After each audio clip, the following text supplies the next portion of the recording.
The ashes tell a story. Even though the fire might have destroyed the house, it didn't destroy the history. History is what Jennifer Harris wants to preserve in Taylor, Texas. To me, was like the Martin Luther King of Taylor. Here stood the historic home of Dr. James Lee Dickey.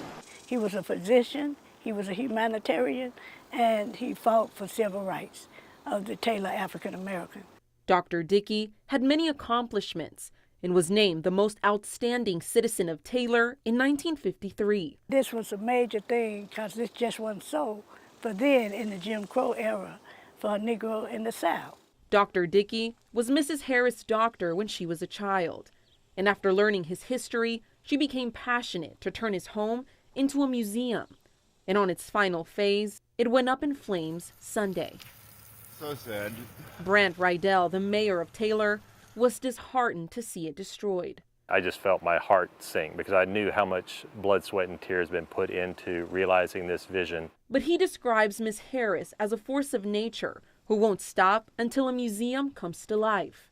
And she says, when evil strikes, you must turn it into good. We're going to continue in the good works and hope evil never presents itself again. The home was empty.